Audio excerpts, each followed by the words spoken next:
สบายดีตอนเช้าท่านผู้ชมที่เคารพสบายดีท่านผู้ชมที่เคารพตอนหาท่านผู้ชมเข้าสู่การรายงานข่าวเช้าอรุณใหม่จากห้องข่าวโทรภาพแห่งชาติข่าวเช้าประจำวันอังคารวันที่7กรกฎาคม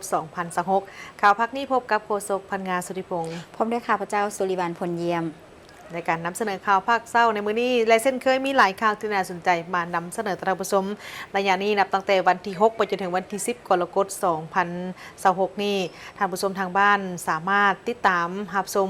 บ่ว่าจะเป็นการถ่ายทอดสดก็คือรายการพิเศษวาระของการดำเนินกองประชุมสมัยวิสามัญที่1สภาแห่งชาติสุดที่10ตลอดวาระของการดำเนินกองประชุมท่านยังสามารถประกอบส่วนคำคิดคำเห็นเข้ามายังกองประชุมสภาได้ที่สายด่วน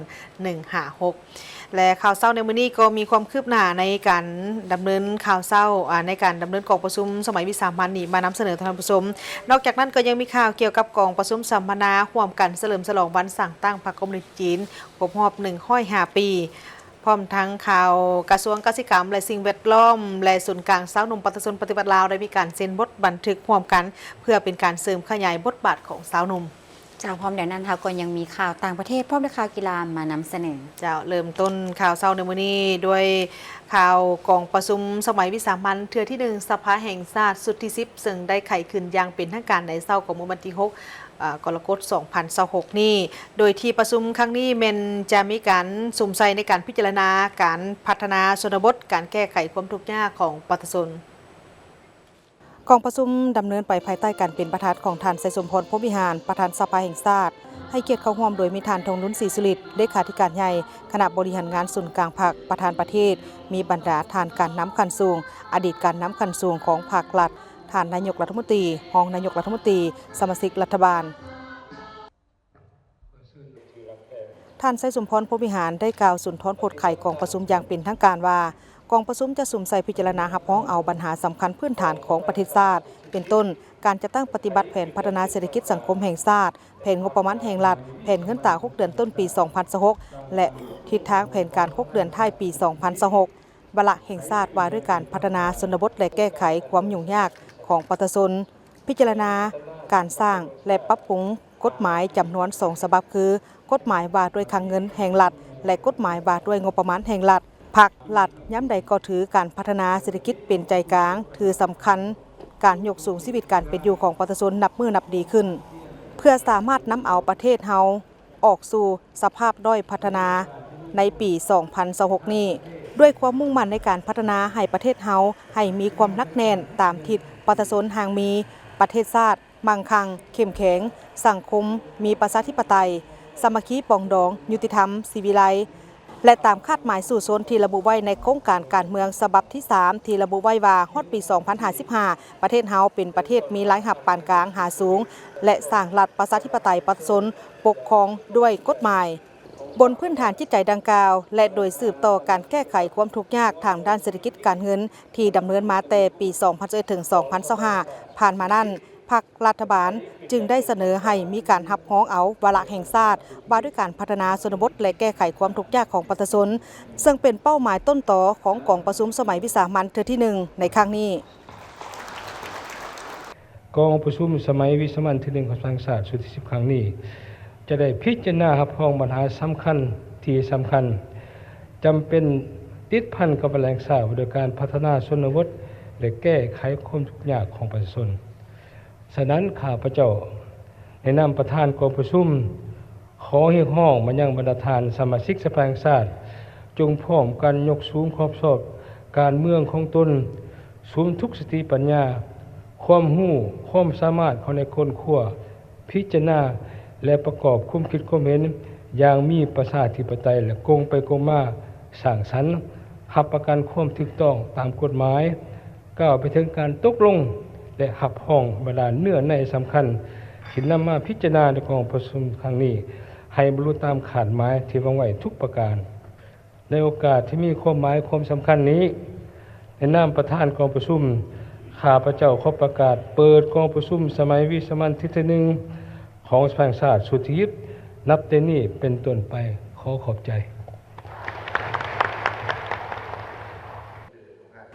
จากนั้นท่านสอนไซศรีพันดอนนายกรัฐมนตรีก็ได้ขึ้นรายงานเกี่ยวกับการจัดตั้งปฏิบัติแผนพัฒนาเศรษฐกิจสังคมแห่งชาติแผนงบประมาณแห่งรัฐแผนเงินตรา6 เดือนต้นปี 2026 และทิศทางแผนการ6 เดือนท้ายปี 2026ในระยะ6 เดือนต้นปี 2026 รัฐบาลแม่นมีผลสำเร็จหลายด้าน โดยเฉพาะก็แม่นสามารถรักษาได้เสถียรภาพทางด้านการเมืองอย่างนักแน่นสังคมมีความสงบและมีความเป็นระเบียบเรียบร้อยโดยพื้นฐานได้เอาใจใส่เก็บกู้อาวุธวัตถุระเบิดแก้ไขปัญหายาเสพติดแก๊งสแกมเมอร์การลักลอบขุดค้นแห่ทาสการนำเข้าและนำไส้พาหนะที่บ่ถูกต้องตามกฎหมายและระเบียบการอย่างเข้มงวดเศรษฐกิจได้มีการขยายตัวอยู่ในระดับ5ส่วนห้อยควบคุมอัตราเงินเฟ้อเฉลี่ยอยู่ในระดับ8ส่วนห้อยพร้อมกันนั้นการก่อสร้างปรับปรุงโครงสร้างพื้นฐานเส้นทางหัวการผลิตสินค้าหับไส้ภายในและส่งออกการพัฒนาเวียกงานการศึกษาสาธารณสุขพลังงานไฟฟ้าการคุ้มครองดึงดูดการลงทุนการออกใบตดินการคุ้มครองพัฒนาสีมือแรงงานการพัฒนาพื้นฐานโครงสร้างการท่องเที่ยวการก่อสร้างและปรับปรุงกฎหมายการแก้ไขปัญหาขาดเขินน้ำมันเสื้อไฟและอื่นๆสำหรับเวียกงานจุดสุ่มใน 6 เดือนท้ายปี 2026 รัฐบาลเล็งแก้ไขปัญหาเคียงห้อนตามทิศซี่น้ำของพรรคมติรับร้องเอาของสภาแห่งชาติโดยเฉพาะความยุ่งยากทางด้านเศรษฐกิจการเงินการรักษาเสถียรภาพทางด้านเงินตราอัตราแลกเปลี่ยนรับประกันบ่ให้ขาดแคลนน้ำมันเสื้อไฟคุ้มครองราคาสินค้าค่าครองชีพอัตราเงินเฟ้อบ่ให้เพิ่มขึ้นสูงสุ่มใส่ในการแก้ไขปรากฏการณ์ย่อท่อต่างๆและอื่นๆเพื่อแนะใส่ในการพัฒนาชนบทและแก้ไขความทุกข์ยากของประชาชนให้นับมือนับดีขึ้นเป็นก้าวภายหลังที่ได้มีการรับฟังการรายงานเวียกงานของรัฐบาลแล้วคณะประจำสภาแห่งชาติและผู้แทนของประชุมก็ได้ประกอบความคิดความเห็นต่อกับการจัดตั้งปฏิบัติแผนพัฒนาเศรษฐกิจสังคมแห่งชาติแผนงบประมาณแห่งรัฐแผนเงินตรา6 เดือนต้นปี 2026 และทิศทางแผนการสำหรับ6 เดือนท้ายปี 2026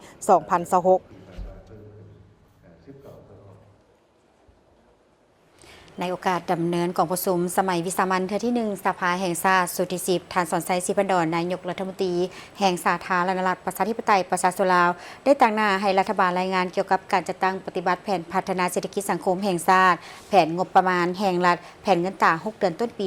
2026 และทิศทางแผนการ6 เดือนท้ายปี 2026 เห็นได้ว่าเศรษฐกิจมีการขยายตัวอยู่ในระดับ5ส่วนห้อยท่านสอนไซศรีพันดอนนายกรัฐมนตรีแห่งสาธารณรัฐประชาธิปไตยปัจจุบันลาวรายงานในฮู้ว่าการเติบโตทางเศรษฐกิจเห็นได้ว่าในระยะ6 เดือนต้นปี 2026 รวมยอดผลิตภัณฑ์ภายใน GDP ขยายตัวเฉลี่ยอยู่ในระดับ5ส่วนห้อยในไตรมาส1ขยายตัว 5.5 ส่วนห้อยและไตรมาส2ขยายตัว 4.6 ส่วนห้อยเทียบในระยะเดียวกันของปีที่ผ่านมาขยายตัว 4.8 ส่วนห้อยมูลค่าในปีเท่ากับ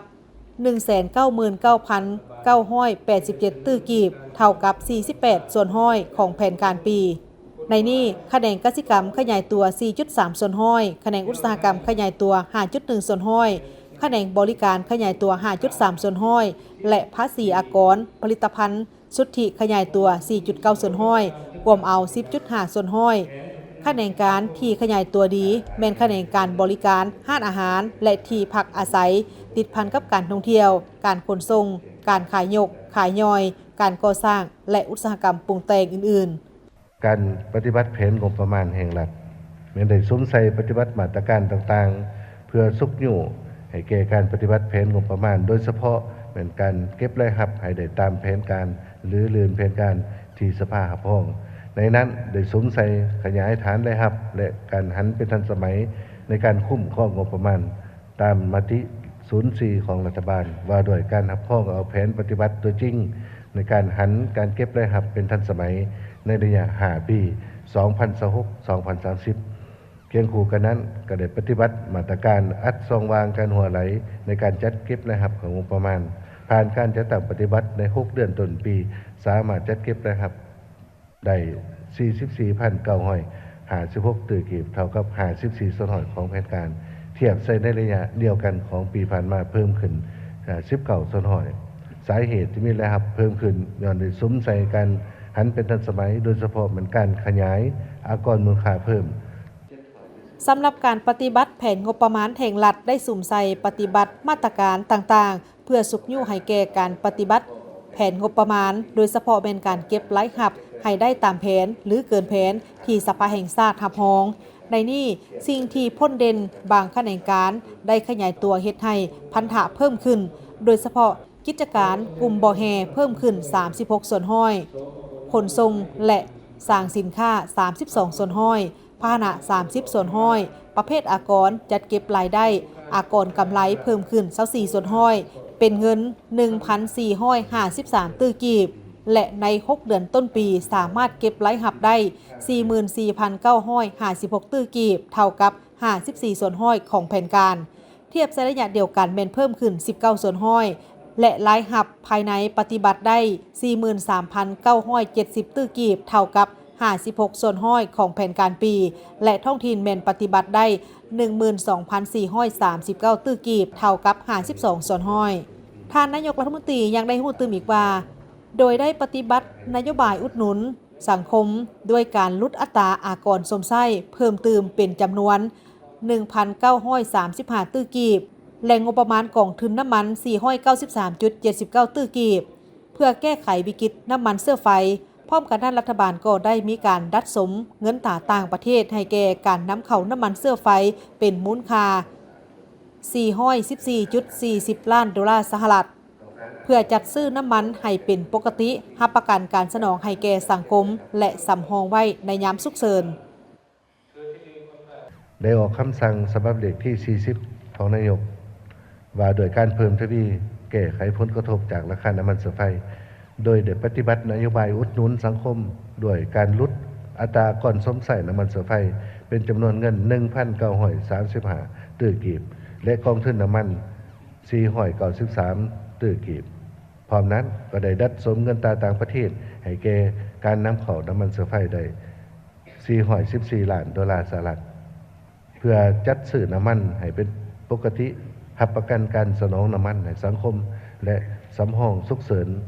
ซึ่งเมื่อหอดปัจจุบันการสนองน้ำมันให้แก่สังคมแม้นอยู่ในเกณฑ์ปกติและราคาน้ำมันเสื้อไฟก็คอยลดลงเทอละก้าวพร้อมกันนั้นยังได้ปฏิบัติมาตรการฉุกเฉินเพื่อรับประกันความมั่นคงด้านพลังงานบนจิตใจเพิ่มทวีการปฏิบัติมาตรการประหยัดหันวิกฤตเป็นโอกาสเป็นต้นเป็นมาตรการซุกยู่ให้ประชาชนในสังคมหันมานำใส่รถไฟฟ้าหรือพลังงานทดแทนพลังงานทางเลือกอื่นๆเพื่อลดผ่อนการนำเข้าน้ำมันเสื้อไฟ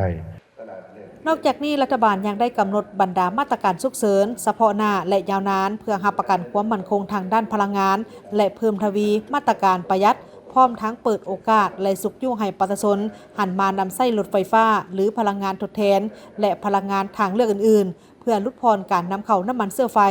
โดยได้เปิดบริการนำใช้รถ BRT รถแท็กซี่รถ3ล้อและรถ2ล้อไฟฟ้าเพื่อช่วยเหลือและบรรเทาทุกข์ให้แก่ประชาชนในช่วงวิกฤตการณ์มาฮอดปัจจุบันการสนองน้ำมันให้แก่สังคมแม้นมีความเป็นปกติและราคาน้ำมันก็ค่อยๆปรับตัวลดลง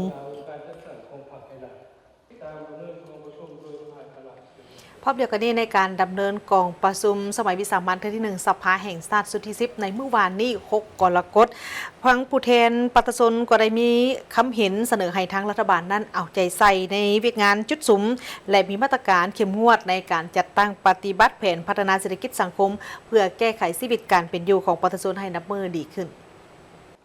ภายหลังที่รัฐบาลได้รายงานการจัดตั้งปฏิบัติแผนพัฒนาเศรษฐกิจสังคมแห่งชาติแผนงบประมาณแห่งรัฐและแผนเงินตรา6เดือนต้นปี 2026 และแผนเวียกจุดสุม6เดือนท้ายปี 2026 ผู้แทนกองประชุมสมัยวิสามัญเทื่อที่1สภาแห่งชาติสุดที่10ก็ได้มีการประกอบความคิดเห็นต่อกับเวียกงานดังกล่าวนี้ในนี้ท่านวิไลวงศ์บุตรดาคำรองประธานคณะประจำสภาแห่งชาติต่างหน้าคณะประจำสภาแห่งชาติได้มีความเห็นเสนอบางมาตรการเพิ่มเติมให้รัฐบาลสืบต่อในการสุกยู่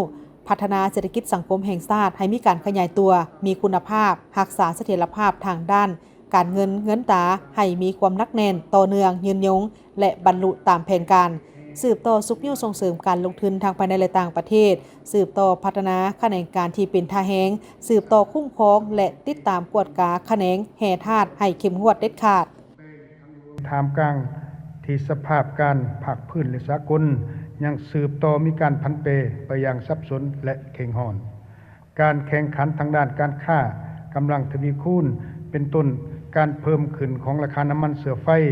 ภัยพิบัติทางธรรมชาติได้ส่งผลกระทบต่อเศรษฐกิจของโลกและสิ่งท้าทายต่อการจัดตั้งปฏิบัติแผนพัฒนาเศรษฐกิจสังคมแห่งชาติ6 เดือนต้นปีของประเทศพวกเราแต่ย้อนความพยายามของรัฐบาลการติดตามกวดกาสุกยู่ของสภาแห่งชาติและการร่วมมือของทุกภาคส่วนในสังคมประเทศพวกเรายังสืบต่อปฏิบัติได้เสถียรภาพทางด้านการเมืองความสงบของสังคมการพัฒนาเศรษฐกิจสังคมมีการขยายตัวต่อเนื่องการเติบโตเศรษฐกิจ GDP บรรลุ 5% พร้อมนี้ยังมีบรรดาสมาชิกสภาแห่งชาติหลายท่านก็ได้มีคำเสนอให้รัฐบาลกวดกาคืนปัญหาการชดเชยคืนให้ประชาชนในโครงการต่างๆการแก้ไขกลุ่มแก๊ง call center สืบต่อปฏิบัตินโยบายรักษาเสถียรภาพทางด้านเงินตานำเข้าเงินตาจากการลงทุนและการส่งออกสินค้าซุ่มไส้ก่อสร้างและบูรณะซ่อมแปลงทางให้ได้มาตรฐานและสามารถนำไส้ได้ปกติทบทวนคืนและมีระบบกลไกในการสร้างหลายหับทั้งกงให้แก่ประเทศชาติเอาใจใส่ปฏิบัติคาดหมายที่ยังมีความคืบหน้าหน่อยของแขนงการศึกษาและสาธารณสุขให้บรรลุตามแผนการปฏิบัติคาดหมายพัฒนาชนบทและแก้ไขความทุกข์ยากติดพันกับการก่อสร้างรากฐานการเมืองให้แข็งแรงกว่าเก่าและการก้าวเกี่ยมรับมือกับภัยธรรมชาติอยู่ในแขนงการศึกษาถึงแม้ว่ารัฐบาลได้มีความพยายามแก้ไขแต่ก็ยังเห็นว่าบางด้านยังมีอันซักซ้าเป็นต้นเมนพวกเราได้รับฟังว่าครูได้แก้ไขปัญหาครูอาสาและการขาดแคลนครูโดยพื้นฐานซึ่งเป็นปัญหาที่แก่ยาวมาและก็บรรดาสมาชิกสภาพวกเราได้ยกขึ้นตลอดเนาะแต่ว่ามาฮอดปัจจุบันนี้ก็เห็นว่าได้รับการแก้ไขปัญหาครูอาสาโดยพื้นฐานและการบรรจุครูทดแทนตามจำนวนครูที่สูญเสียได้ส่วนโดยส่วนหนึ่งแต่ข้าพเจ้ายังเห็นว่ายังบ่ทันแก้ไขได้อย่างขาดตัวการแก้ไขอัตราแลกเปลี่ยนและเงินเฟ้ออันนี้ถือว่าก็ยังเป็นจุดที่สำคัญเนาะถือว่าคาดบ่ได้ที่สุดอันนี้จะต้องได้คำนึงถึงเป็นยังจึงว่านั้นเนาะถึงว่าความเป็นจริงอยู่ในข้อจำ1 จำ 5เนาะจะวางแผนการผลิตและการส่งออกดีปานได้ก็ตามเนาะแต่ถ้าหากว่าค่าเงินกีบยังคงพันพวนและเงินเฟ้ออย่างสูงอันนั้นเนาะต้นทุนการผลิตของประชาชนบ่ว่าจะเป็นปุ๋ยหรือว่าพืชต่างๆอันนี้เนาะก็ถือว่าจะมีผลกระทบมาแหละต่อผู้ประกอบการก็ดีอันนี้นี่เฮ็ดแนวใดจึงเฮ็ดให้การแก้ไขปัญหาดังกล่าวนี้นอกนี้สมาชิกสภาแห่งชาติยังได้เสนอให้รัฐบาลกวดกาคืนปรากฏการณ์ยอดทอดต่างๆในสังคมที่สร้างความเสียหายและก่อความบ่สงบในสังคมพร้อมนี้ยังเสนอให้มีการปฏิบัติมาตรการที่เข้มงวดในการจัดตั้งปฏิบัติแผนพัฒนาเศรษฐกิจสังคมเพื่อแก้ไขชีวิตการเป็นอยู่ของประชาชนให้นับมือดีขึ้นที่นครหลวงเวียงจันทร์พระประธานมินอองไลน์ประธานาธิบดีแห่งสาธารณรัฐสหภาพเมียนมาได้ต้อนรับการเข้าเยี่ยมคำนับของทานจันทวงศ์แสนอามาตย์มุนตรีประธานสมาคมมิตรภาพลาวเมียนมาพร้อมด้วยคณะท่านจันทวงศ์แสนอามาตย์มุนตรีได้แสดงความขอบใจอย่างสูงและรู้สึกเป็นเกียรติอย่างยิ่งที่พระประธานมินอองไลน์สละเวลาอันมีค่าตอนรับคณะผู้บริหารงานสมาคมมิตรภาพลาวเมียนมาเข้าเยี่ยมคำนับในโอกาสเยี่ยมยามรัฐกิจอยู่สาธารณรัฐประชาธิปไตยประชาชนลาวในครั้งนี้และได้รายงานสภาพการเคลื่อนไหวของสมาคมมิตรภาพลาวเมียนมาซึ่งมีกลไกประสานงานแลกเปลี่ยนข้อมูลข่าวสารแลกเปลี่ยนการเยี่ยมยามซึ่งกันและกันและปฏิบัติภารบทบาทเคลื่อนไหวเวียกงานการทูตประชาชนในการเป็นขั้วต่อสนับสนุนและสุขยู่ให้ประชาชน2ประเทศมีการพัวพันร่วมมือและไปมาหาสู่กันนับมือนับหลายขึ้นรวมทั้งมีการจัดกิจกรรมเนื่องในโอกาสวันสำคัญต่างๆของทั้ง2ประเทศลาวและเมียนมาเคียงคู่กันนี้ประธานสมาคมมิตรภาพลาวเมียนมาได้เสนอให้รัฐบาลเมียนมาช่วยสนับสนุนสุขอยู่ประชาชน2ประเทศให้มีการไปมาหาสู่พัวพันร่วมมือสร้างความหักแพงความไว้เนื้อเชื่อใจซึ่งกันและกันสนับสนุนสุขอยู่นักธุรกิจนักลงทุนและนักท่องเที่ยวของ2ประเทศให้มีการพัวพันร่วมมือกันให้นับมือนับหลายขึ้นโดยเฉพาะแม่นประชาชน2ประเทศที่อาศัยอยู่ตามบริเวณชายแดนซึ่งจะเป็นการประกอบส่วนเข้าในการเสริมขยายและเพิ่มพูนคุณสร้างสายพัวพันมิตรภาพอันเป็นมูลเชื่อและการร่วมมืออันดีงามระหว่าง2ประเทศและประชาชน2ชาติลาวเมียนมาให้สืบต่อได้รับการพัฒนายิ่งขึ้นในโอกาสเดียวกันนี้ประธานมินอองไลน์ได้แสดงความขอบใจและสมเสยต่อสมาคมมิตรภาพลาวเมียนมาที่ได้ร่วมมือกัน ช่วยเหลือกันและแลกเปลี่ยนข้อมูลข่าวสารและแลกเปลี่ยนการเยี่ยมยามซึ่งกันและกันพร้อมทั้งปฏิบัติภารบทบาทเคลื่อนไหวเวียกงานการทูตประชาชนในการเป็นขัวต่อสนับสนุนและสุขนิ้วให้ประชาชน2ประเทศมีการพัวพันร่วมมือและไปมาหาสู่นับมือนับหลายขึ้นเพื่อเป็นการเสริมขยายสายพัวพันมิตรภาพอันเป็นมูลเชื่อและการร่วมมืออันใกล้ชิดระหว่าง2ประเทศลาวเมียนมาให้ได้รับการพัฒนาและแตกดอกออกผลยิ่งขึ้นพร้อมทั้งอวยพรให้สายพัวพันมิตรภาพอันเป็นมูลเชื่อและการร่วมมือระหว่างสาธารณรัฐประชาธิปไตยประชาชนลาวและสาธารณรัฐสหภาพเมียนมาได้รับการสืบต่อเสริมขยายและก้าวขึ้นสู่ระดับใหม่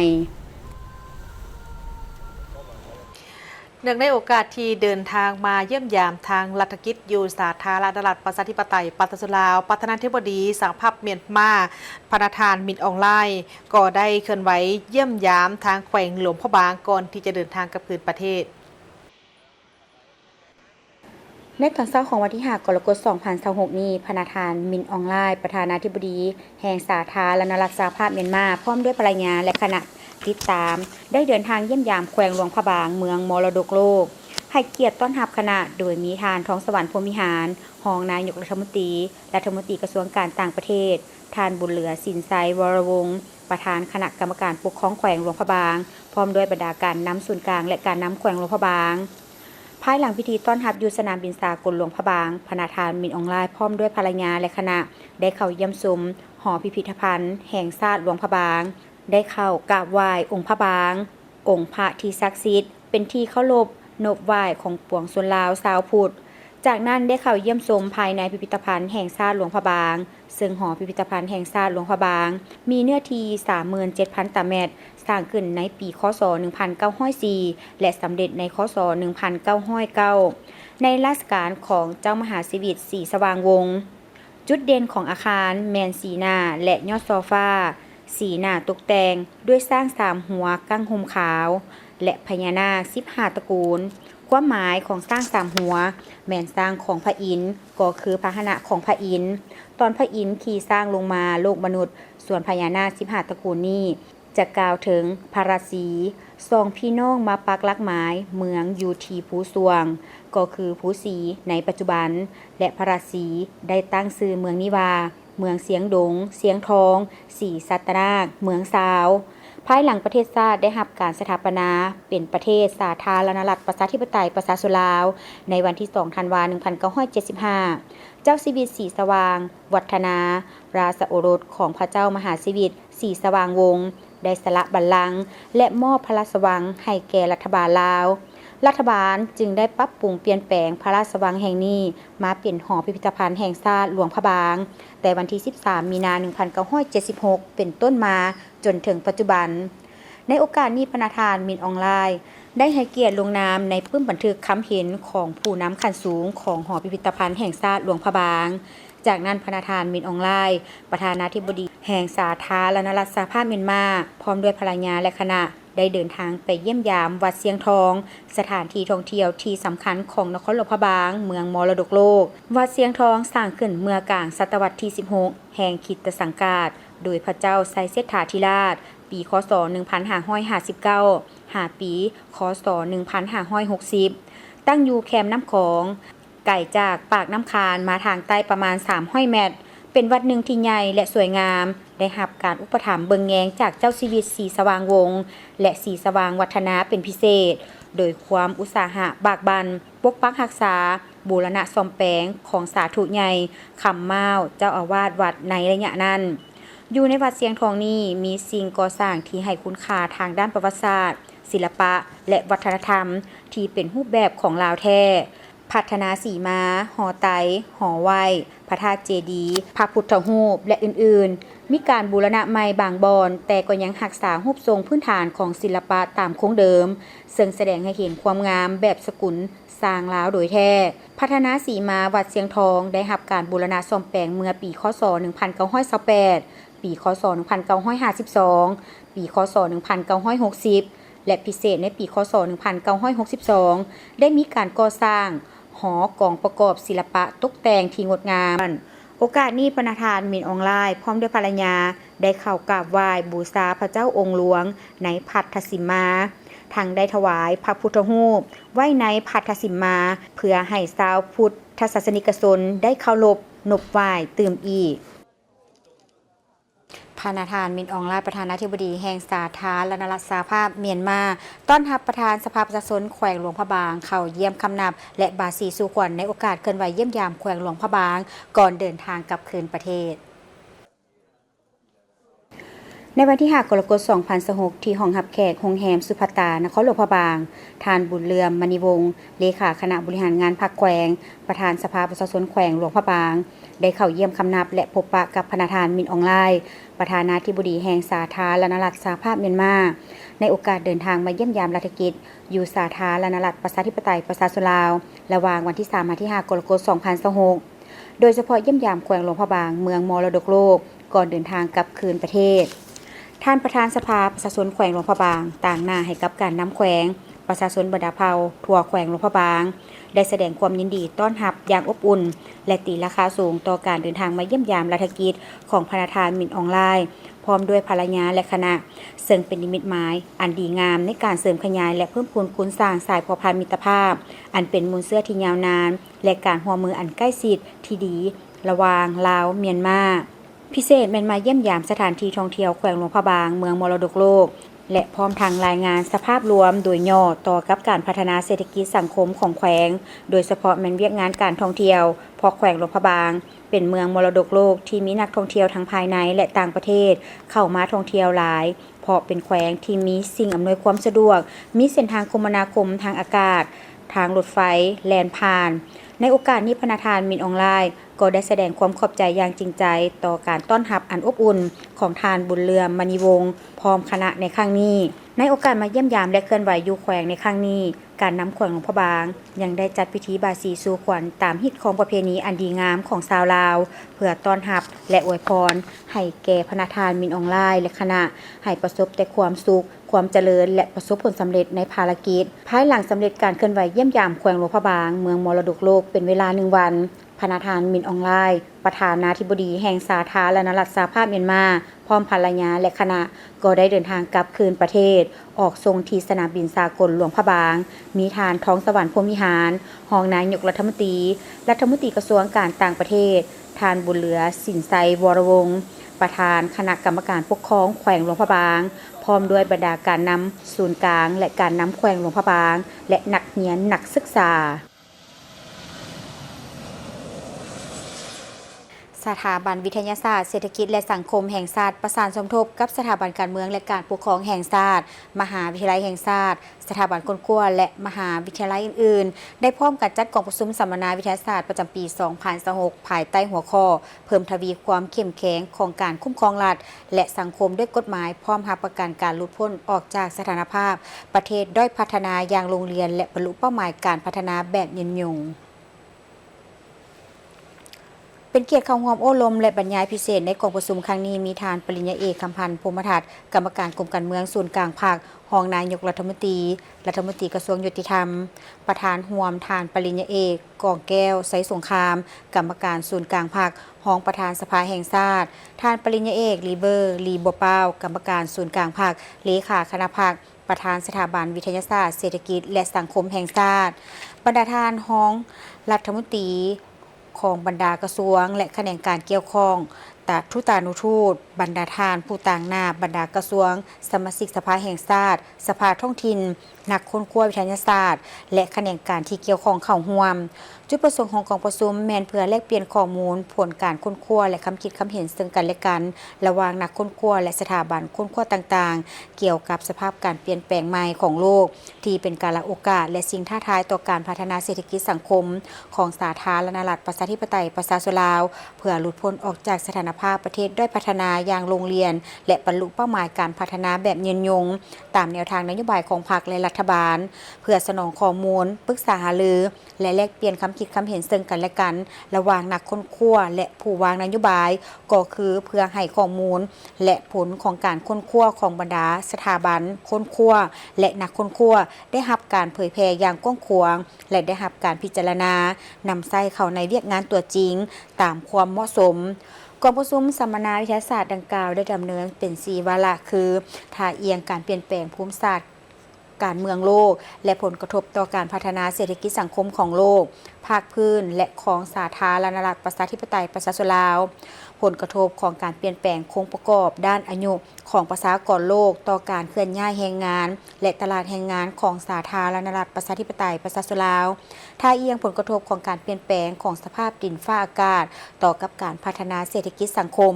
และการขยายตัวของเทคโนโลยีข้อมูลข่าวสารการละโอกาสและสิ่งท้าทายต่อการพัฒนาเศรษฐกิจสังคมเพื่อหลุดพ้นออกจากสถานภาพประเทศด้อยพัฒนาอย่างโรงเรียนและบรรลุเป้าหมายการพัฒนาแบบยืนยงอยู่สาธารณรัฐประชาธิปไตยประชาชนลาวจำนวนบทค้นคว้าวิทยาศาสตร์ที่ได้รับการเสนอในกองประชุมดังกล่าวมีทั้งหมด18บท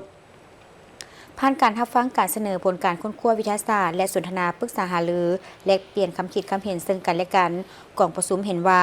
สภาพการเปลี่ยนแปลงใหม่ของโลกดังกล่าวจะมีทั้งการละโอกาสและสิ่งท้าทายต่อการพัฒนาเศรษฐกิจสังคมเพื่อหลุดพ้นออกจากสถานภาพประเทศด้อยพัฒนาอย่างโรงเรียนบรรลุเป้าหมายการพัฒนาแบบยืนยงและก้าวไปเป็นประเทศที่มีรายรับปานกลางสูงตามแนวทางนโยบายของพรรคและรัฐบาล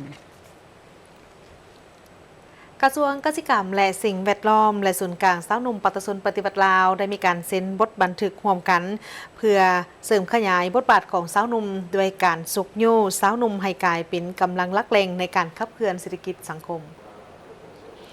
พิธีลงนามเป็นได้มีขึ้นในมื้อวันที่3กรกฎาคมที่ผ่านมาอยู่ที่กระทรวงเกษตรกรรมและสิ่งแวดล้อมเข้าร่วมลงนามในสัญญาครั้งนี้โดยมีท่านลินคำดวงสวรรค์รัฐมนตรีกระทรวงเกษตรกรรมและสิ่งแวดล้อมและท่านทองลีศรีสุริตเลขาคณะบริหารงานศูนย์กลางสาวหนุ่มปตสนปฏิบัติลาวมีภาคส่วนที่เกี่ยวข้องของทั้ง2ฝ่ายเข้าร่วมจุดประสงค์ของการลงนามพร้อมกันเป็นเพื่อเสริมขยายบทบาทสาวหนุ่มด้วยการสุกยู่ให้สาวหนุ่มกลายเป็นกำลังหลักแหล่งในการขับเคลื่อนเศรษฐกิจสังคมเปลี่ยนการผลิตกสิกรรมครอบครัวไปสู่การผลิตเป็นสินค้าที่ทันสมัยมีคุณภาพและได้มาตรฐานเพื่อยกระดับฝีมือให้งานและเทคนิคโดยสร้างขอบการร่วมมือของการฝึกอบรมทางด้านเทคนิคการปลูกการเลี้ยงที่เป็นมิตรต่อสิ่งแวดล้อมเพื่อสร้างนักธุรกิจกสิกรรมหนุ่มมืออาชีพสามารถคุ้มครองการผลิตปัจจัยกสิกรรมฝุ่นและหัวอาหารเพื่อลดพรการนำเข้าและก้มตนเองตามทิศเศรษฐกิจเอกราชเป็นเจ้าตนเองหรือสอจ.เพื่อสร้างเครือข่ายการตลาดและความเสถียรภาพโดยการส่งเสริมการร่วมมือระหว่างภาครัฐชาวกสิกรและภาคธุรกิจหนุ่มเพื่อสร้างเครือข่ายการตลาดที่มั่นคงทั้งภายในและต่างประเทศพร้อมทั้งรับประกันราคาผลิตภัณฑ์เพื่อปกป้องผลประโยชน์ของผู้ผลิตและผู้บริโภคบนพื้นฐานความเสมอภาพและเพื่อรับมือกับการเปลี่ยนแปลงสภาพภูมิอากาศโดยการนำใส่ทางแหงของสาวหนุ่มเข้าในการรับมือกับการเปลี่ยนแปลงสภาพดินฟ้าอากาศและปกปักรักษาสิ่งแวดล้อมให้ยืนยงตามวิสัยทัศน์ฮอดปี 2030ในวันที่3กรกฎาคม2026ที่ผ่านมาได้มีพิธีเปิดโตโลโก้การเฉลิมฉลองครบรอบ60ปีสายพัวพันทางการทูตอย่างเป็นทางการลาวมาเลเซียวันที่1กรกฎาคม1966หา1กรกฎาคม2026โดยการเข้าร่วมของทานไมทองธรรมวงศารองรัฐมนตรีกระทรวงการต่างประเทศทานเอดี้เอียวานมันมุสเอกอัครราชทูตแห่งมาเลเซียประจำสาธารณรัฐประชาธิปไตยประชาชนลาวบรรดาอดีตการนำคณะทูตและผู้แทนจากองค์การสากลเข้าร่วมท่านเอดี้เอียวานมันมุสกาวาโลโก้ครบรอบ60ปีที่ได้เปิดตัวในงานเป็นสัญลักษณ์ของความสัมพันธ์อันยาวนานระหว่าง2ประเทศซึ่งสะท้อนถึงประวัติศาสตร์ร่วมกันการร่วมมือในปัจจุบันและความหวังร่วมกันสำหรับอนาคตสะท้อนถึง60ปีแห่งมิตรภาพที่สร้างขึ้นบนพื้นฐานการเคารพความไว้เนื้อเชื่อใจและการร่วมมือนับแต่การสร้างสายพัวพันการทูตในวันที่1กรกฎาคม1966ท่านไม้ทองธรรมวงศากาวาลาวและมาเลเซียได้สร้างสายพัวพันอันเข้มแข็งตลอด6ทศวรรษผ่านมาบนพื้นฐานของมิตรภาพความไว้เนื้อเชื่อใจการเคารพซึ่งกันและกันการร่วมมืออันเป็นมากผลนับแต่2ประเทศสร้างความสัมพันธ์ทางการทูตในปี1966ทั้ง2ฝ่ายได้เฮ็ดเวียกร่วมกันอย่างใกล้ชิดในขอบการร่วมมือ2ฝ่ายภาคพื้นและสากลเพื่อนำผลประโยชน์มาสู่ประชาชนของทั้ง2ประเทศพร้อมทั้งส่งเสริมสันติภาพเสถียรภาพและความเจริญรุ่งเรืองในภาคพื้น โลโก้ครบรอบดังกล่าวเป็นสัญลักษณ์แห่งมิตรภาพอันยืนยงระหว่างประชาชนลาวและมาเลเซียพร้อมสะท้อนถึงความเข้มแข็งของการร่วมมือและความมุ่งหวังร่วมกันสำหรับอนาคตในด้านการลงทุนมาเลเซียจัดอยู่อันดับ 4 ในบรรดานักลงทุนต่างประเทศในสาธารณรัฐประชาธิปไตยประชาชนลาวโดยมีมูลค่าการลงทุนรวมประมาณ$946 ล้านสหรัฐขณะเดียวกันมูลค่าการค้า2ฝ่ายก็ได้เพิ่มขึ้นในปีผ่านมาหลายกว่า$65 ล้านสหรัฐจากประมาณ$43 ล้านสหรัฐในปี 2024การจัดกิจกรรมเฉลิมฉลองครบรอบ 60 ปีผ่านกิจกรรมต่างๆรวมทั้งการแลกเปลี่ยนสารอวยพรระหว่างผู้นำการเยี่ยมยามระดับสูงและการพบปะสองฝ่ายในเดือนพฤษภาคมปีนี้ท่านสอนไซศรีพันดรได้พบปะกับท่านอานวานอิฟราฮิมในโอกาสกองประชุมสุดยอดอาเซียนครั้งที่ 48 ที่เมืองเซบูประเทศฟิลิปปินส์โดยทั้งสองฝ่ายได้ยืนยันความมุ่งมั่นในการสืบต่อเสริมสร้างการร่วมมือสองฝ่ายและรักษาการสนับสนุนซึ่งกันและกันในกรอบการร่วมมือสองฝ่ายและหลายฝ่ายรวมทั้งในขอบอาเซียนในพิธีที่มีความหมายอันสำคัญนี้ทานทูตมาเลเซียยังได้กล่าวอำลาในการปฏิบัติหน้าที่ดำรงตำแหน่งการเป็นทูตมาเลเซียประจำสาธารณรัฐประชาธิปไตยประชาชนลาวระยะเวลา3 ปีครึ่งอีกด้วยบรรดาพนักงานครูอาจารย์ภายในนครหลวงเวียงจันทร์ได้พร้อมกันเสริมซึมเนื้อในมติกองประชุมใหญ่ครั้งที่ 12 ของพรรคติดพันกับมติกองประชุมใหญ่ครั้งที่ 8 ขององค์คณะพรรคนครหลวงเวียงจันทร์ปริญญาเอกนางฟิไลวรจันทรตีคณะประจำพรรครองประธานคณะกรรมการปกครองนครหลวงเวียงจันทร์ได้ยกให้เห็นบางตอนคาดหมายทางด้านการปกครองการบริหารรัฐและยุติธรรมเพื่อปฏิบัติ7ทิศทางรวมและประดาคาดหมายต้นโตของแผนพัฒนาเศรษฐกิจสังคม5 ปีครั้งที่ 10พวกเราต้องสุ่มใส่ปฏิบัติ6เป้าหมายใหญ่อย่างตั้งหน้าแข็งแรงและเข้าสู่ล่วงลึกกว่าเก่าแน่ใส่เสริมขยายด้านตั้งหน้าและแก้ไขข้อคงค้างในระยะที่ผ่านมาพร้อมทั้งสุ่มใส่พัฒนาเศรษฐกิจแห่งชาติใน5 ปีต่อหน้าให้ขยายตัวอย่างต่อเนื่องมีคุณภาพมั่นเที่ยงและยืนยงเคียงคู่กับการพัฒนาทรัพยากรมนุษย์ให้มีคุณภาพสูงขึ้นแก้ไขชีวิตการเป็นอยู่ของประชาชนให้ดีขึ้นปกปักรักษาสิ่งแวดล้อมเป็นเจ้าการเข้าร่วมในขบวนการร่วมมือและเชื่อมโยงกับภาคพื้นและสากลพร้อมทั้งเพิ่มทวีการคุ้มครองบริหารรัฐอย่างมีประสิทธิภาพประสิทธิผลกว่าเก่าสังคมมีความสงบปลอดภัยยุติธรรมและสิวิไลเพื่อรับประกันให้ทุกภาคส่วนและทุกแขนงการถูกจัดตั้งปฏิบัติให้บรรลุเป้าหมายเข้าในการจัดตั้งปฏิบัติเส้นสร้างเศรษฐกิจเอกราชเป็นเจ้าตนเองด้วยการนำไส้ทายแหงเพื่อเฮ็ดให้เศรษฐกิจมีเสถียรภาพและขยายตัวอย่างต่อเนื่องมีคุณภาพมั่นเที่ยงและยืนยงพัฒนาทรัพยากรมนุษย์ให้มีคุณภาพสูงขึ้นและนำไส้เทคโนโลยีที่ทันสมัยปรับปรุงชีวิตการเป็นอยู่ของประชาชนให้ดีขึ้นตัวเมืองและเขตชนบทได้รับการพัฒนาอย่างสมคู่และแก้ไขความทุกข์ยากของประชาชนให้หลุดพ้นออกเถื่อละก้าวปกปักรักษาทรัพยากรธรรมชาติและสิ่งแวดล้อมให้มีความยืนยงและมาตรการก้าเกียมพร้อมหับมือกับการเปลี่ยนแปลงดินฟ้าอากาศและภัยพิบัติต่างๆพัฒนาการเชื่อมโยงเชื่อมจอดภาคพื้นและสากลอย่างกว้างขวางและมีประสิทธิผลพร้อมนั้นก็ต้องพัฒนาการคุ้มครองบริหารรัฐให้มีประสิทธิภาพการเมืองมีความเสถียรภาพสังคมมีความสงบเป็นระเบียบเรียบร้อยยุติธรรมและสิวิไลนอกจากนี้ผู้เข้าร่วมยังได้รับฟังเอกสารสำคัญทางนี้ก็เพื่อเห็นให้ผู้เข้าร่วมเข้าใจอย่างลึกซึ้งต่อเนื้อในทิศทางเป้าหมายและหน้าที่สำคัญของพรรคได้กำหนดไว้พร้อมทั้งเป็นการยกสูงจิตสำนึกทางด้านการเมืองสร้างความเป็นเอกภาพด้านแนวคิดและการจัดตั้งปฏิบัติภายในพรรคและสังคมปลุกระดมความหักษาความรับผิดชอบและจิตใจเป็นเจ้าการในการปฏิบัติมติต่างๆของพรรคให้ได้รับมากผลท่านเอกอัครราชทูตสาธารณรัฐสังคมนิยมเวียดนามประจำสาธารณรัฐประชาธิปไตยประชาชนลาวพร้อมโดยคณะได้เดินทางลงเยี่ยมยามและติดตามสภาพการผลิตกสิกรรมอยู่ที่บ้านนาตาลเมืองไซธานีนครหลวงเวียงจันทร์เพื่อรับฟังผลการผลิตการนำใช้เทคนิคใหม่และแลกเปลี่ยนประสบการณ์ด้านกสิกรรม ในวันที่ 3 กรกฎาคม 2026 ท่านเวียนมิงเติมเอกอัครราชทูตสาธารณรัฐสังคมนิยมเวียดนามประจำลาวพร้อมด้วยผู้ต่างหน้าคณะกรรมการปกครองนครหลวงเวียงจันทร์คณะกรรมการปกครองเมืองเสถานีคณะตาเสงและผู้ต่างหน้าจากกระทรวงเกษตรกรรมและสิ่งแวดล้อมได้ลงไปเยี่ยมยามและติดตามสภาพการผลิตเกษตรกรรมเป็นต้นการปลูกมักอึมักซีดาการปลูกมักนอดและพืชอื่นๆโอกาสนี้ท่านนางอานิตศรีวิชัยประธานบริษัททเวลพัฒนาเกษตรกรรมครบวงจรและผลิตภัณฑ์ลาวจำกัดได้กล่าวต้อนรับอย่างอบอุ่นพร้อมทางได้รายงานย่อเกี่ยวกับประวัติความเป็นมาและการจัดตั้งปฏิบัติการผลิตเกษตรกรรมภายในสวนแห่งนี้ซึ่งท่านได้ฮู้ว่าโดยอิงตามที่ตั้งยุทธศาสตร์ของสาธารณรัฐประชาธิปไตยปฏิรูปลาวทางบริษัทได้เห็นโอกาสอันยิ่งใหญ่เพื่อเป็นศูนย์กลางแห่งการผลิตจำหน่ายกระจายสินค้าเกษตรกรรมขั้นพื้นฐานและเกษตรกรรมสำหรับตลาดขั้นสูงร่วมกับบรรดาประเทศอยู่ในอนุภาคพื้นแม่น้ำโขงเช่นลาวเวียดนามกัมพูชาไทยเมียนมาให้เสื่อมจอดกันพร้อมทั้งเสื่อมจอดกับบรรดาประเทศภายในอาเซียนด้วยกันเสื่อมจอดกับตลาดใหญ่ระดับโลกคือสาธารณรัฐประชาชนจีนพร้อมทั้งบรรดาตลาดระดับสูงในอาเซียนสาธารณรัฐเกาหลีญี่ปุ่นและยุโรปและในอนาคตแมนมีทิศทางจะลงทุนก่อสร้าง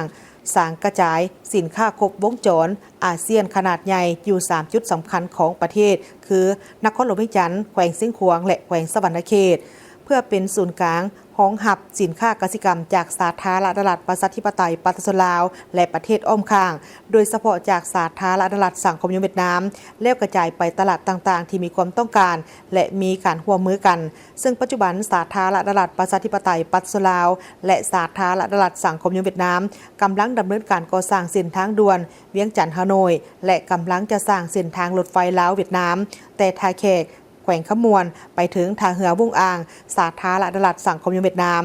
ซึ่งเป็นโครงการร่วมมือด้านคมนาคมขนส่งยุทธศาสตร์ที่สำคัญระหว่าง2รัฐบาลลาวและเวียดนามเพื่อเชื่อมจอดแล้วทางเศรษฐกิจตะวันออกตะวันตกซึ่งจะเป็นกำลังแรงสำหรับการขับเคลื่อนการเติบโตทางด้านเศรษฐกิจในภาคพื้นอาเซียนในต่อหน้า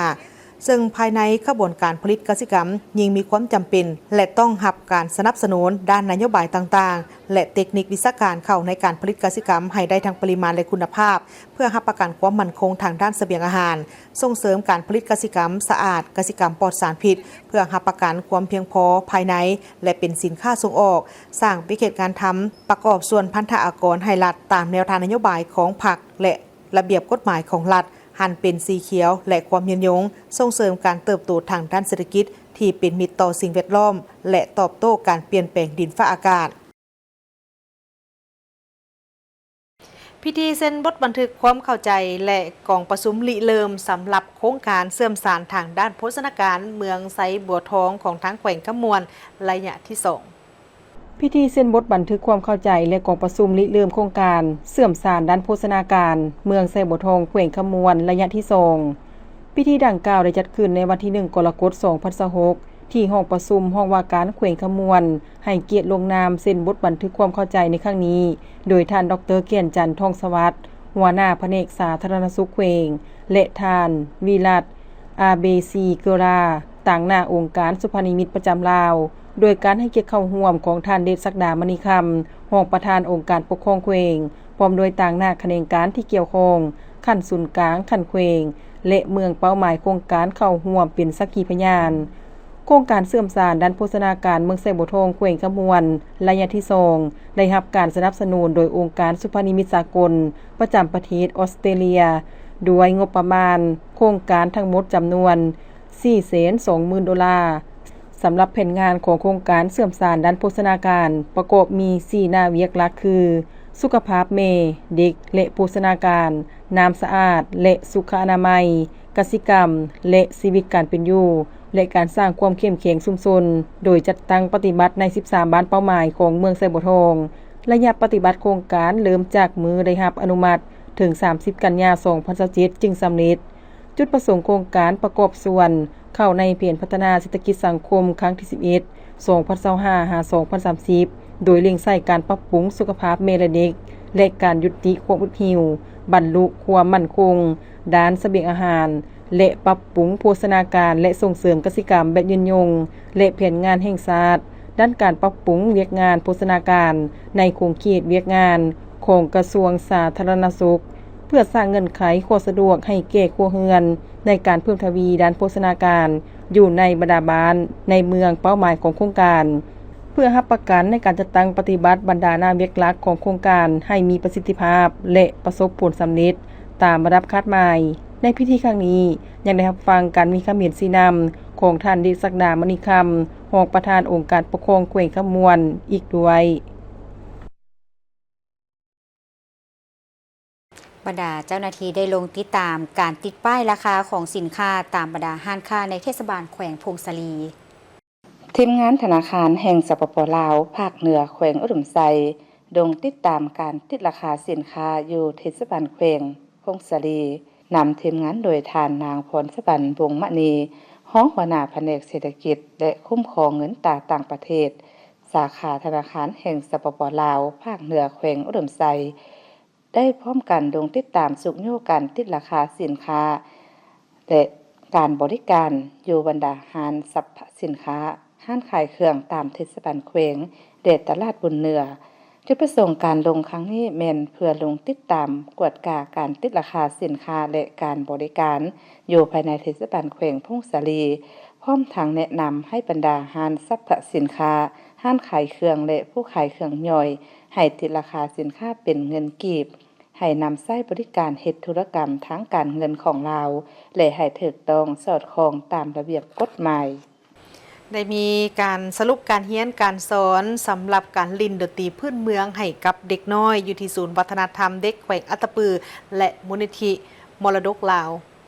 ในกรมประชุมทานสมหลายห้องหัวหน้าแขนงวัฒนธรรมแผนกแถลงข่าววัฒนธรรมและท่องเที่ยวแขวงได้รายงานสรุปผลสำเร็จในการจัดตั้งปฏิบัติ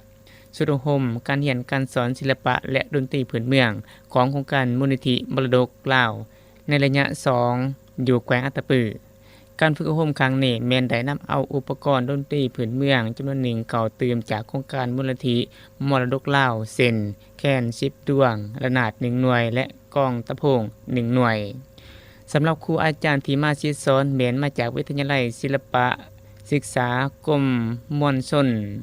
พละและศิลปศึกษากระทรวงศึกษาธิการและกีฬาโครงการมูลนิธิมรดกลาวหัวมือกับแผนกแถลงข่าววัฒนธรรมและท่องเที่ยวแขวงอัตตปือเริ่มแต่ปี 2014 เป็นต้นมาและจะตั้งปฏิบัติในทุกๆเดือนกรกฎาคมของแต่ละปีซึ่งปี 2014 ผ่านมาได้จัดตั้งปฏิบัติแล้วเป็นระยะที่1ของการฝึกอบรมมาฮอดปี 2015 นี้แม้นเป็นระยะที่2ซึ่งเริ่มจัดตั้งปฏิบัติแต่วันที่7 หาวันที่17 กรกฎาคม 2015 เป็นเวลา2อาทิตย์มีเด็กน้อยนักเรียนเข้าร่วมเรียนจำนวน36คนครูอาจารย์ศิษย์สอนมี3ท่านกิจกรรมที่ศิษย์สอนมีเสียงดนตรีพื้นเมืองและร้องเพลงพื้นเมืองผ่านการฝึกอบรมในครั้งนี้เห็นว่าเด็กน้อยนักเรียนทุกคนได้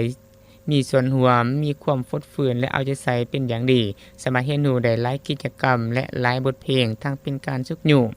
อนุรักษ์ส่งเสริมศิลปะวัฒนธรรมลาวและเป็นการปลูกจิตสำนึกให้เด็กน้อยสร้างหนุ่มเยาวชนและอนุชนมีจิตใจมักฮักทางด้านศิลปะวัฒนธรรมลาวเพื่ออนุรักษ์รักษาวัฒนธรรมลาวให้อยู่เคียงคู่กับคนลาวตลอดไปได้มีพิธีเซ็น MOU เพื่อศึกษาสำรวจการออกแบบโครงการฟื้นฟูและบูรณะรักษาทางหลวงแห่งชาติเลขที่ 16B ของแขวงเซกองระยะทาง65กิโลเมตรในรูปแบบผสมผสานระหว่างสัญญาก่อสร้างและบำรุงรักษาทางอย่างมีประสิทธิผลและการเก็บค่าผ่านทางสาธารณะให้สามารถรับประกันการสัญจรและการขนส่งต่างๆได้สะดวกระหว่างองค์การปกครองแขวงเซกองและสหบริษัทลาวบริการจำกัดผู้เดียวเนื้อในบทบันทึกความเข้าใจในครั้งนี้ทั้งสองฝ่ายเห็นดีเป็นเอกภาพนำกันแผนกโยธาธิการและขนส่งแขวงเซกองมีความมุ่งหวังในการพัฒนาพื้นฐานโครงสร้างก็คือการขยายตาทางคมนาคมขนส่งเชื่อมต่อระหว่างเขตแขวงกับเขตแขวงคงเขตกับภาคพื้นเพื่อส่งเสริมการค้าการบริการและการลงทุนภายในและต่างประเทศภายในเพื่อยกระดับชีวิตการเป็นอยู่ของประชาชนให้ดีขึ้นเริ่มแต่เขตบ้านเสียงหลวงหาชายแดนลาวเวียดนามด้านดักตะออกเมืองดักจึงมีลวงยาว65กิโลเมตรในรูปแบบผสมผสานระหว่างสัญญาก่อสร้างและบำรุงรักษาทางที่มีผลสำเร็จและประสิทธิผลและการเก็บค่าผ่านทางสาธารณะ โดยแม่นรัฐบาลเป็นผู้เก็บเงินค่าผ่านทางซึ่งแผนกโยธาธิการและขนส่งแขวงเซกองอนุญาตให้บริษัทรับเหมาดำเนินการสำรวจพื้นที่แนวทางตามทางหลวงแห่งชาติ 16B มีความยาว 65 กิโลเมตร การประเมินมูลค่าและผลประโยชน์ที่จะได้รับโดยมีการออกแบบเทคนิควิศวกรรมสำหรับการฟื้นฟูและบูรณะรักษาทางหลวงแห่งชาติเลขที่ 16B ให้สามารถรับน้ำหนักได้ 11 ตนต่อเผาขึ้นไปซึ่งมีระยะฟื้นฟู 3 ปีและบูรณะรักษา 7 ปี จากนั้นทั้งสองฝ่ายก็ได้ร่วมลงนามในบทบันทึกระหว่างองค์การปกครองแขวงเซกองซึ่งต่างหน้าโดยท่านแก้วประเสริฐแก้วมณีวงศ์หัวหน้าแผนกโยธาธิการและขนส่งแขวงและท่านนางหงพระจันทร์สมิงวงศารองประธานสหบริษัทลาวบริการจำกัดผู้เดียวโดยซ่องหน้าการนำแขวงและพยานทั้งสองฝ่ายเข้าร่วมเป็นสักขีพยานทั้งหมดนี้คือการรายงานข่าวเศร้าอรุณใหม่จากของข่าวโทรภาพแห่งชาติขอบใจที่บริทานให้เกียรติติดตามรับชมข่าวและพบกันเพียงข่าวได้ใหม่ในการรายงานข่าวภาคต่อไป